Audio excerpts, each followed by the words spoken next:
Greetings and salutations, this is Imperator Vespasian and his trusty sidekick. Hello. We're having a look at AWI Continental Infantry.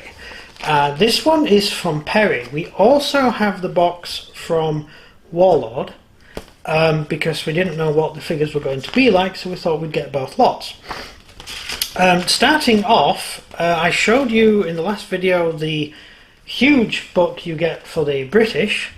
This is the book inside you get for the Continental Infantry, and it goes on, and it goes on, and it goes on, and it goes on, and has every single uniform you could possibly think of, plus quite a few interesting flags. Just thought I'd run that one by you. So, in this box you get a huge amount of these, which are the sprues for the standard infantry. You don't have to paint these up exactly as infantry. You can paint them up as light troops or regular line troops or line. It's entirely up to you what you do with them. And just like the British, in fact these are exactly almost exactly the same as the British. They just have different equipment. Sorry, sore throat. Right. So, what do you think of them? Well, I mean, they look just like Perry. They're just like Perry. I'm trying to think of what I can say. We've done the Perry ones. I mean, the thing that's definitely looks like Perry is definitely the command sprue, as yeah, always. Yeah, well, we'll have a look at that in a second. Right. So the main difference between this is you get two types of rifle. You get this type of rifle, which is a rifle with a bayonet on the end, and that is if you're doing line infantry. But if you're painting them as militias, you will be painting them, doing them without bayonet. So basically, the guys in a round hat don't have bayonet, and the guys in the tricorn have bayonet. That's as simple as it gets. Make sense? Pretty simple. Yeah. So just to prove the point, this is a militiaman. Well, I say militiaman, you know, any regiment, whatever, and a line infantryman. And this is how the line infantryman guy looks. And they both have the same sprue. Is that in focus? Yeah. In focus? In focus now. That's line infantryman. And I'd say these ones are actually slightly better than the British. There appears to be a lot more detail on these guys. And I do like them. Right, next thing is the militia, the skirmish guys. And that's these two guys in the front of the box. And these are these. You get 4 of these in a box. So you only get 4 skirmishing troops in a box, which is fair. Yeah. But I'd prefer slightly more.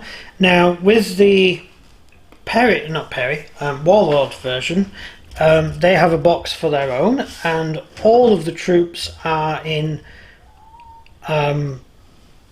buckskin. What? So buckskin. Oh, right. I think that means they wear rabbits. That's nice. I'm not really sure. Anyway, so they're sort of dressed like Davy Crockett or Last of the Mohicans, and they look okay. I like them. What do you think? Yeah. Yeah. I think Perry definitely, from when they did the American Civil War box set, and with these, they went all out for customization with the new sets of Yes. like American WI. Because on the other ones, it's just a sprue, you have these 5 men, these 5 men are these guys, can't change them, next, move on. Yeah. Yeah, the only difference is the hats. Yeah. Yeah.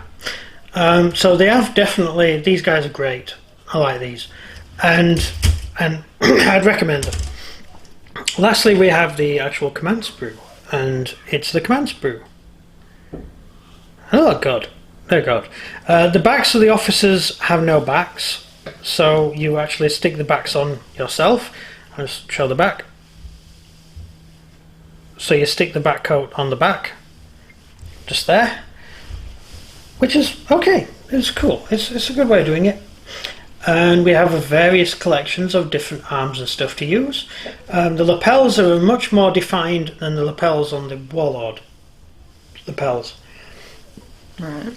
The Warlord lapels look like they've just remembered it later and just stuck a bit on and said, yeah, use that.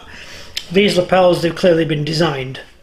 Very reminiscent of the French. So that's that. What else have we got to say? That's pretty much it for the minute. Well, what's your basic Opinion of Perry on the American War of Independence? Yeah, well, I was going to go into a little bit of the history stuff, but it's pointless because, like, so many people know about AWI. There's not much point really especially in going America. into. Yeah, there's no point telling people how to suck eggs, is there? No. Is it suck eggs? No. Telling your grandmother how to suck eggs. That's an expression. No, I don't know. I never heard that one. My grandfather used to suck eggs. Mm-hmm. Yeah, he used to get eggs and take the yolk out and then fill it, and because he used to collect eggs. He was a strange man. Mm. Yeah. Carry on. What was I saying? Sorry, did I break your brain then? I do apologise. Right, anyway, these are the guys. Yeah, they painted pretty good. I like them. They painted pretty good, yes, because you painted them. No, they just paint up well. They're good. We're going to do half as, as skirmishing troop, as militia, and half as line. Yep. Yeah. Not the actually, I'd say in reality, probably early war, the line weren't as good as the militia. Why'd you say that? Simply because of how they behaved on the battlefield. Line tended to run away, and militia tended to want to stay in the field longer, and would often cover the retreat of the main army. Militia is normally people volunteers, people from the town. Yeah. Right. Of course, not going to run away then. Yeah. If they run away, they lost everything. Yeah, they know the ground as well usually, and yeah, it's their land. Yeah, I mean later on in the war, the militia were the ones who ran away more, but. By then, they've already lost their homes and stuff, got nothing to worth fighting for. Well, I suppose so. And also, by then they were mostly paid. They were actually professional soldiers, but not only technically part of the army. It's always hard running an army with militias, which is interesting. I think what's quite interesting about the War of Independence is when it was over, half the Americans left. Like literally half of the population of America left America to live in Canada or back to Britain. Where does their accent come from? It's West Country. The annoying, whiny accent. Just kidding. It's West Country. But accents change different areas. There was right. 300 years ago. No. I thought there was. No, the idea. No. Yes, sort of. They're sort of the religious nutters we kicked out of the country. So they're us, the French, and the Spanish all put in one. Yes. Right? So why is their accent very weird? Very weird. Well, if you get the New York accent, that's actually new. How can you make an accent? No, it's actually new. It was invented by sort of socialites, and they started talking in this whiny way. To us, it sounds whiny. To English, the New York accent sounds terrible, but they deliberately started using this funny way of speaking, and it just caught on. So it's actually an invented. Like how it's an invented accent. We learned how to speak really fast because we used to be the mines. Yeah. So when you say "watch out," you don't say "what," you duck. Yeah. That's why you say "duck." You duck. But if someone from South would go, "Where?" Yeah. Duck. Well, why am I ducking? Yeah. In the north, we get things done quickly. But like in America, they have so many different accents, different from where they are. Well, that's like also regional. They're regional accents. But they're all the same. No, they're not.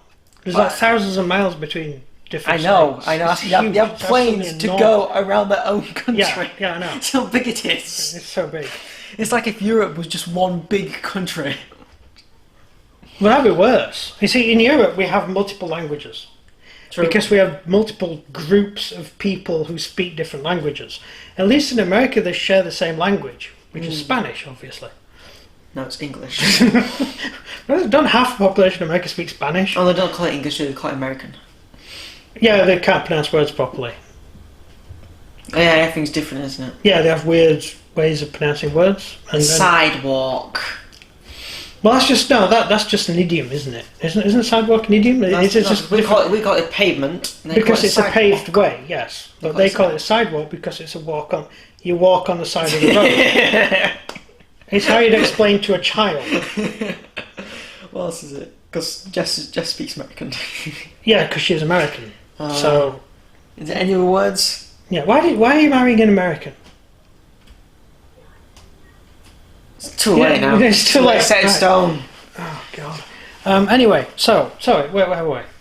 Accents. Yeah. Yeah, accents. I think most the generalized American drawl. I can't remember who told me this, but it was someone clever who dealt in linguistics, and they said it was West Country drawl that had altered over the years. So you go to the West Country, and that slight drawl they have is that accent. In the same way, the Norfolk drawl actually comes from Romania. I think the only thing I'm jealous about America, yeah, compared to Britain, is that Britain, a £200,000 house is a hovel. Yeah, it's two bedrooms, two bedroom with an outhouse. Yeah, that's in the countryside. Yeah, right? that's pushing it.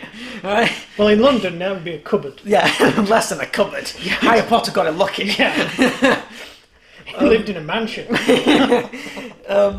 But in America, like, they got huge houses. Yeah, it's not made out of the best material, but they're getting massive houses to get to live in.